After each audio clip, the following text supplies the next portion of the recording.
Hello and welcome to the newest edition of Bicycle Touring Talk. This is number 75. I am George Schlackegg. The one and only. And we're still on the epic tour, coast to coast across Canada.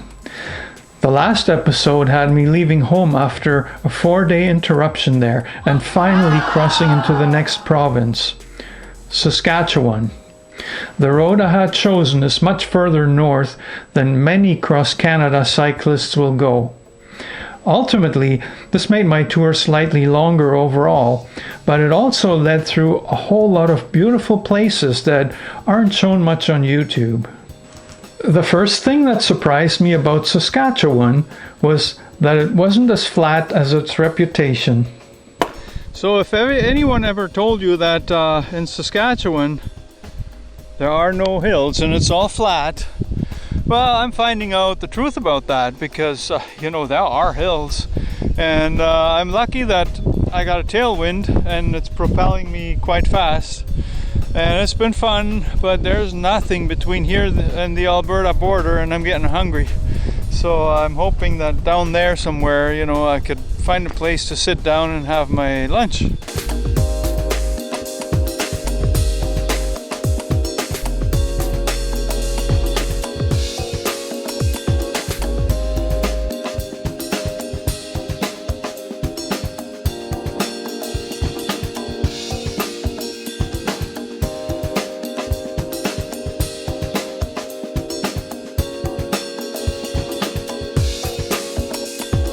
I just crossed the North Saskatchewan River.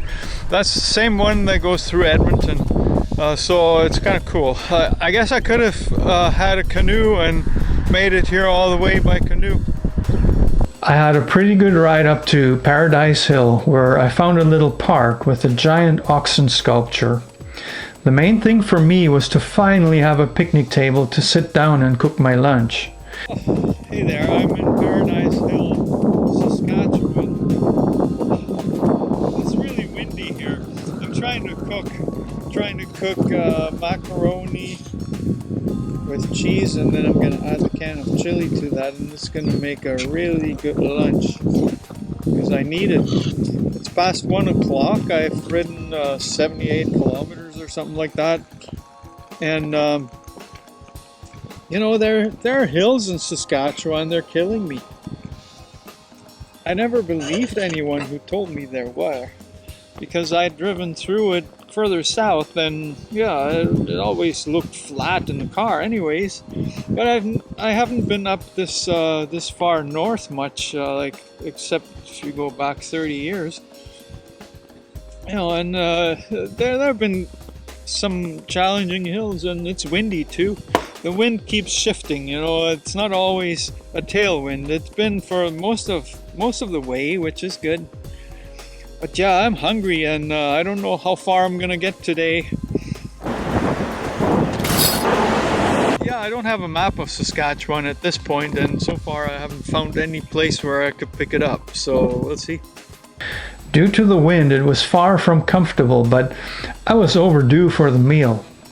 The wind was blowing mostly from the west that day, so it was actually helping me quite a bit. I was now basically following Highway 3. At St. Walburg, I was considering to veer off to check for a camping spot.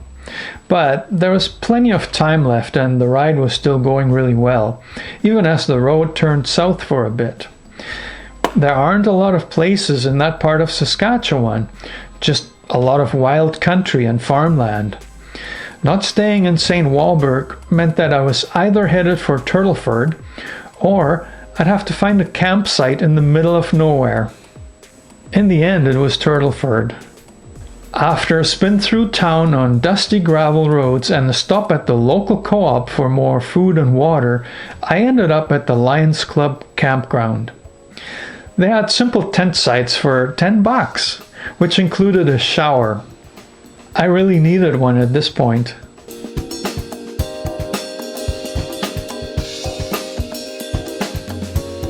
Having ridden over 150 kilometers that day, I was pretty tired. The campground was all mine. The only people I met were a young guy who was cutting the grass and his mom who was in charge of the campground. They told me about the weather forecast.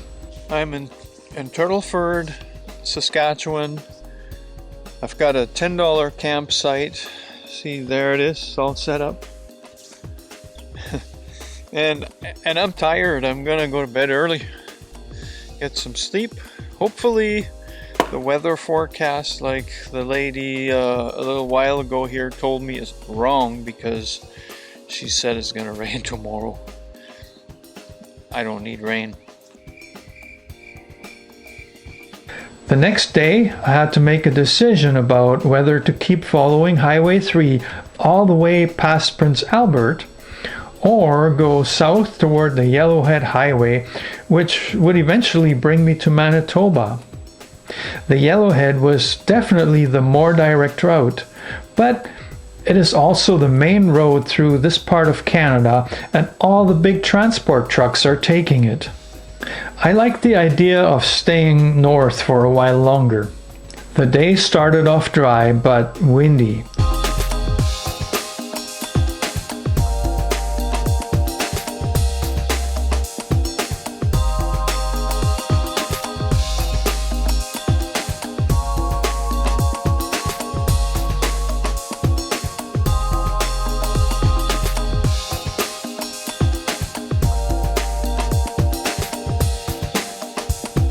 The wind was now no longer helping, as it seemed to come mostly from the south. Yeah, this is Saskatchewan, day 2 now, and there's proof again that there are hills in Saskatchewan, and there's wind too. So this one goes down the hill but against the wind, so it's going to be a different experience, I guess.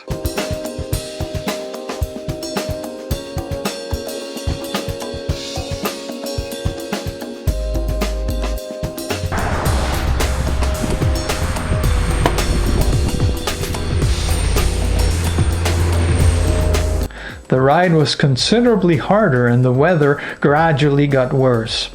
It turned wet. First it was very light drizzle, which wasn't soaking me at all because of the wind, but then it got a little more. So I got my rain jacket on again. It's 26 kilometers to the next town, which is Glaslyn.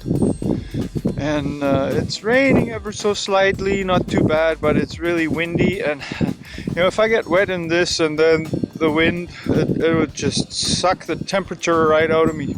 So at least with this, I'm protected somewhat. Hopefully it won't get much, but you never know. Finally it stopped for a while, and I made it to Glaslyn.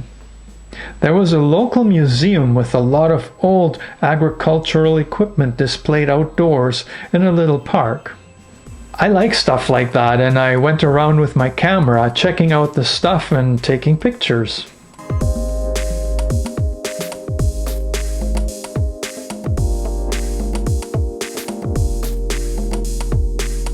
Then the rain started again. This time it was serious. I pushed the bike into a kind of shelter that was housing some old engines and the like. There was also a bench.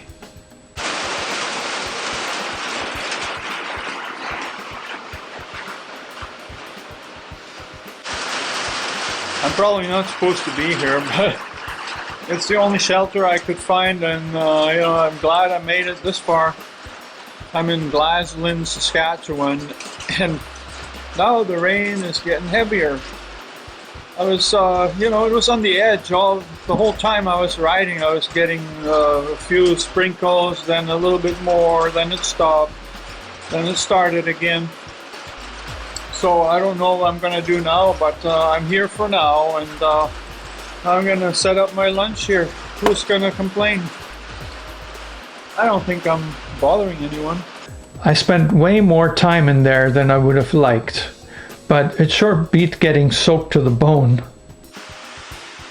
Yeah, so I'm stuck in the museum shelter. I don't even know what it's all about, but there's some old stuff in here, and I guess I have to be careful that I don't, you know, disarrange anything. I got my little stove set up right here. See? There's the Chef Boyardee. It's already starting to bubble. Yeah. That's gonna taste so good. I've been riding all morning and it's rain, and no rain, and a little bit of rain, and a little bit more rain. I'm tired of rain. Hopefully this will clear up by the afternoon. I don't want to spend the whole afternoon here.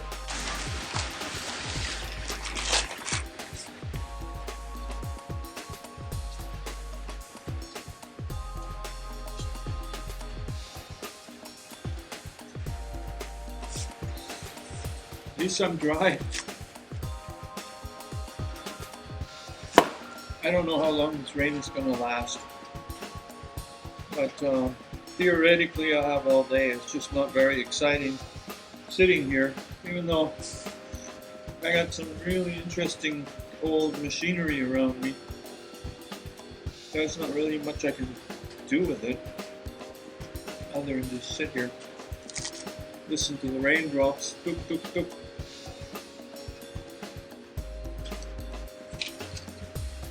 Eventually, I was able to continue. Where to, you might wonder? Well, it was pretty straightforward. Same highway, same direction. The road was still wet and there were occasional sprinkles, but it was a good ride on a pretty much deserted stretch of roadway with vehicles passing every so often. At one point, I saw a big Canada goose completely freaked out, flying away from me, making so much noise that it shook me to the core.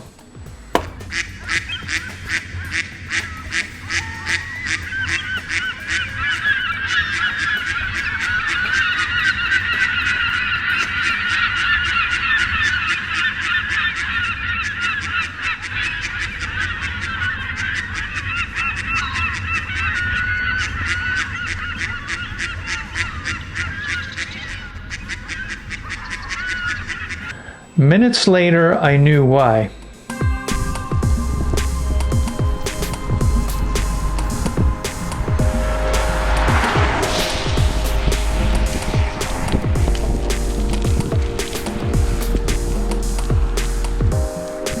Back there, you might have seen that goose that was running away from me.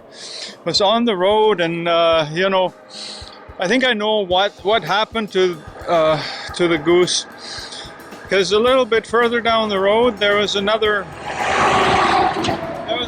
goose on the road, like blood all over the place, probably hit by a truck or something. And I think that goose that was in front of my bicycle probably was freaking out because something terrible happened to its partner.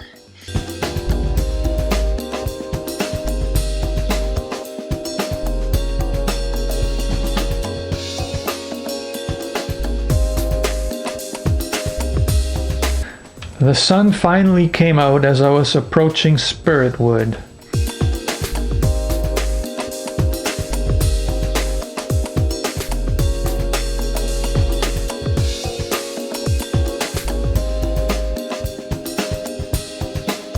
This is a sleepy little farming village, but it does have a visitor center.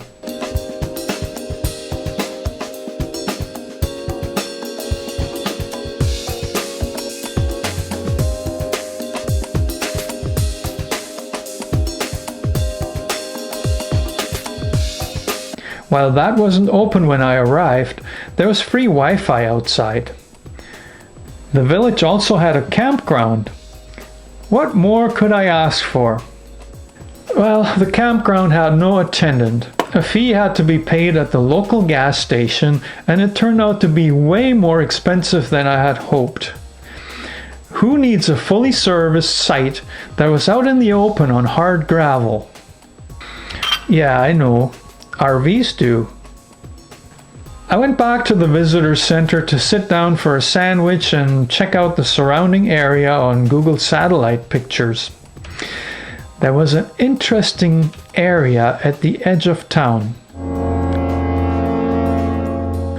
I found my stealth camping spot at the right time, early enough to set up the tent before it was completely dark, but late enough to be sure no one would care. Whose land was this anyways? Well, it didn't matter. I slept really well. I was also up early the next morning. It's off at 6:30. Normally that's my get-up time in Edmonton. I still got it set. So it's still early, the wind is blowing from behind and it's not raining. Yay! The tent was dry and cozy inside, but due to the dampness and the tall grass, it was wet on the outside and at the bottom of the fly.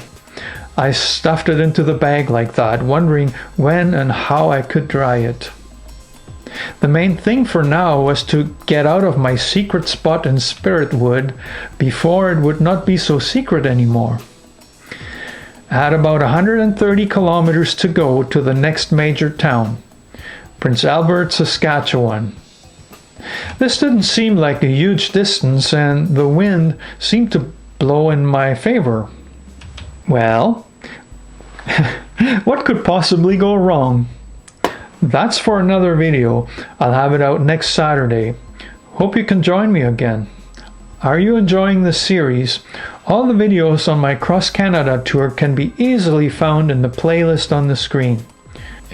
You'd make my day by giving this video a thumbs up and subscribing to my channel if you haven't done so yet. So thanks for that and happy trails.